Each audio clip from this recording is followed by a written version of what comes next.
జరుగుతూ ఉందని చెప్పడం కోసం, అన్యాయం జరుగుతూ ఉన్న వాళ్ళ పక్షాన్ని నిలబడడం కోసం ఎమ్మెల్యే లోపలికి పోయి ఈవీఎంను పగలగొట్టే కార్యక్రమం జరిగింది. ఎందుకు ఈవీఎంలో నిజంగానే ఎమ్మెల్యేనే రిగ్గింగ్ చేసుకుంటా ఉంటే, ఎమ్మెల్యేకి అక్కడ నిజంగానే ఎమ్మెల్యే పరిస్థితి అంత బాగుండింటే ఎందుకు ఎమ్మెల్యే ఈవీఎం పగలగొడతాడు? అక్కడ పరిస్థితి బాగలేదనే కదా, అన్యాయం చేస్తూ ఉన్నారనే కదా.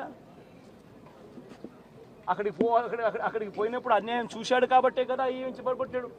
ఆ ఈవీఎం ఏదైతే పగలగొట్టిన కేసులు ఏదవుతుందో తనకు బెయిల్ వచ్చింది. ఈరోజు తాను బెయిల్ అక్కడ లోపల ఉన్నది ఈవీఎం పగలగొట్టిన కేసులో కాదు, తను లోపల ఉన్నది.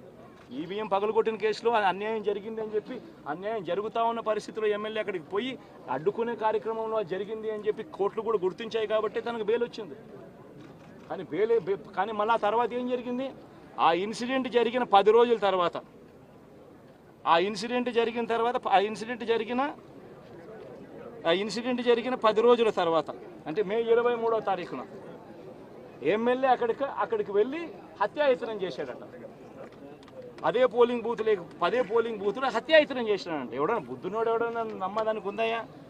ఎవడన్నా ఎమ్మెల్యే అనేవాడు అక్కడికి పోయినప్పుడు వాళ్ళు చేస్తూ ఉన్న రిగ్గింగు, ఎమ్మెల్యే దానికి అడ్డుకునే కార్యక్రమం చేస్తూ ఉంటే ఎమ్మెల్యే అక్కడికి పోయి ఎమ్మెల్యే హత్యాయత్నం చేస్తాడా?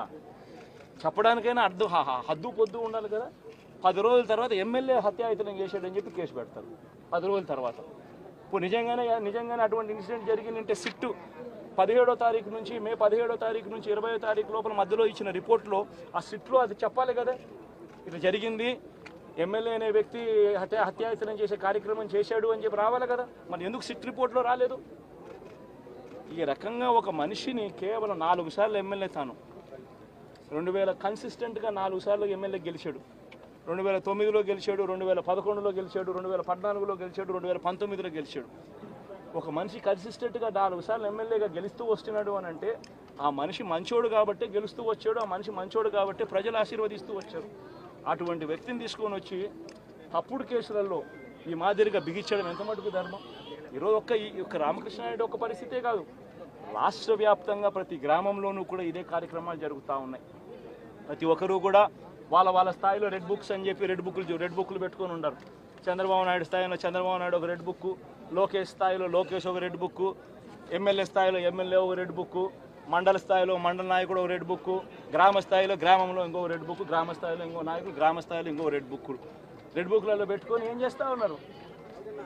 అతి దారుణంగా అన్యాయంగా ఆస్తులు ధ్వంసం చేస్తూ ఉన్నారు. రాష్ట్రం మొత్తం దాన్ని చూస్తూ ఉంది, కానీ ఎవడు మాట్లాడడం లేదు.